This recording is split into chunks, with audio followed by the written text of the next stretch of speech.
প্রিয় ভাই ও বোনেরা, আজকের আলোচনাটি খুবই সংবেদনশীল কিন্তু অত্যন্ত গুরুত্বপূর্ণ।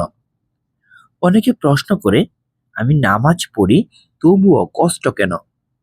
আমি হারাম ছেড়েছি তবুও বিপদ কেন? আল্লাহ কি আমাকে শাস্তি দিচ্ছেন? আজ ইনশাল্লাহ আমরা বুঝবো, আল্লাহ মানুষকে কষ্ট দেন না, বরং কষ্টের মাধ্যমে মানুষকে গড়ে তোলেন। আল্লাহ তাআলা বলেন, আমি মানুষকে পরীক্ষা করার জন্য সৃষ্টি করেছি। সূরা মুলক। দুনিয়া পরীক্ষা কেন্দ্র, পুরস্কার কেন্দ্র নয়। প্রিয় দর্শক, আমরা অনেক সময় দুনিয়াকে জান্নাত বানাতে চাই, কিন্তু আল্লাহ তাআলা বলেন, আমি অবশ্যই তোমাদের পরীক্ষা করব। সূরা বাকারা। দুনিয়া হচ্ছে পরীক্ষা, ধৈর্য, ঈমান যাচাই, আর আখিরাত হচ্ছে পুরস্কার, শান্তি, ন্যায় বিচার। যদি দুনিয়ায় সব পেয়ে যেতাম, তবে জান্নাতের দরকার কি ছিল? কষ্ট কেন আসে? 7টি মূল কারণ। 1. ঈমান পরীক্ষা করার জন্য। আল্লাহ তাআলা বলেন, মানুষ কি মনে করে শুধু বললে ছেড়ে দেওয়া হবে? সূরা আনকাবুত। যে ঈমান শুধু মুখে, সে কষ্টে টিকে না, কষ্টে টিকে সত্যিকারের ঈমান। 2. গুনাহ মাফ করার জন্য। নবী সাল্লাল্লাহু আলাইহি সাল্লাম বলেছেন, মুমিনের গায়ে কাঁটা বিঁধলেও তার গুনাহ ঝরে পড়ে। বুখারী ও মুসলিম। আপনার কষ্ট হয়তো শাস্তি নয়, হয়তো পরিষ্কার করার প্রক্রিয়া। 3. আল্লাহর দিকে ফেরানোর জন্য। অনেকে সুখে আল্লাহকে ভুলে যায়, কষ্টে মানুষকে সিজদায় ফেলে। আর আল্লাহ তাআলা বলেন, তারা বিপদে পড়লে আমাদের ডাকে, অর্থাৎ তারা বিপদে পড়লে আমাকে ডাকে। সূরা ইউনূস।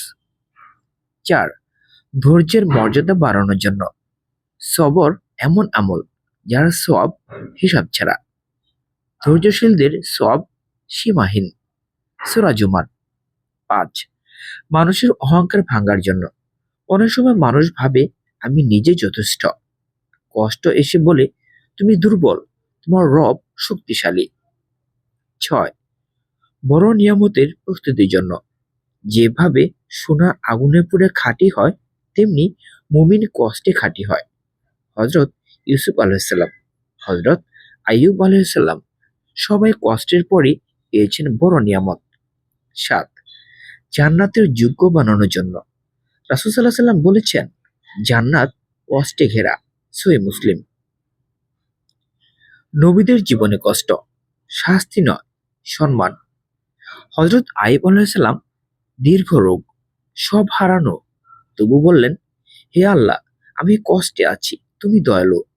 হযরত মুহাম্মদ সাল্লাল্লাহু আলাইহি সাল্লাম এতিম জীবন, অপমান, যুদ্ধ, প্রিয়জন হারানো, তবু তিনি ছিলেন আল্লাহর সবচেয়ে প্রিয় বান্দা। কষ্ট পেলে আমাদের করণীয় কি? অভিযোগ নয়, ইস্তেগফার। হতাশা নয়, দোয়া। অভিযোগ নয়, সবর। গুনাহ নয়, তাওবা। রাসূল সাল্লাল্লাহু আলাইহি সাল্লাম শিখিয়েছেন, ইন্না লিল্লাহি ওয়া ইন্না ইলাইহি রাজিউন। এই বাক্য কষ্ট হালকা করে, ঈমান শক্ত করে। আল্লাহর সিদ্ধান্ত মেনে নেওয়া। কষ্ট আসা মানেই আল্লাহ আপনাকে ভুলে গেছেন, এটা নয়, বরং এটি আল্লাহর সিদ্ধান্ত।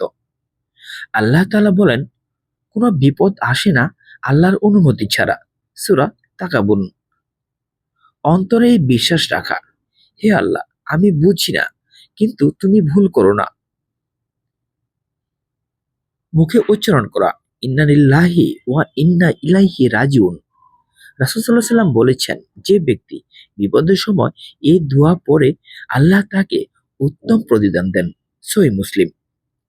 এই বাক্য অন্তরকে শান্ত করে, শয়তানের কুমন্ত্রণা দূর করে, ঈমানকে শক্ত করে। অভিযোগ নয়, ইস্তেগফার ও তাওবা করা।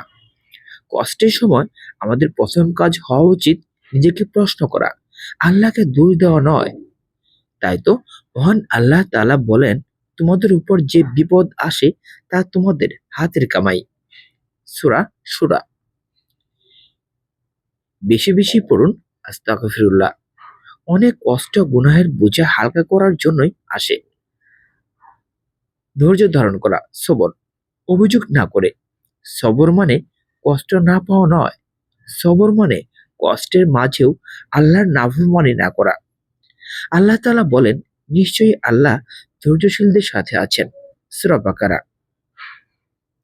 কান্না করা জায়েজ, ব্যথা অনুভব করা স্বাভাবিক, কিন্তু আল্লাহর উপর অভিযোগ করা হারাম।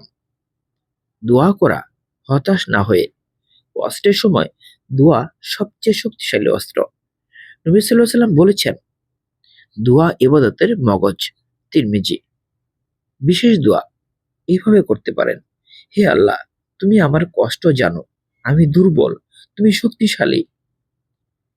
নামাজ ও সিজদার আশ্রয় নেওয়া। আল্লাহ তাআলা বলেন, সবর ও নামাজের মাধ্যমে সাহায্য চাও। সূরা বাকারা। রাসূল সাল্লাল্লাহু আলাইহি ওয়াসাল্লাম যখনই কষ্ট পেতেন নামাজে দাঁড়িয়ে যেতেন। সিজদায় বলা কথা আকাশে কখনো আটকে থাকে না। আল্লাহর উপর পূর্ণ ভরসা রাখা, তাওয়াক্কুল।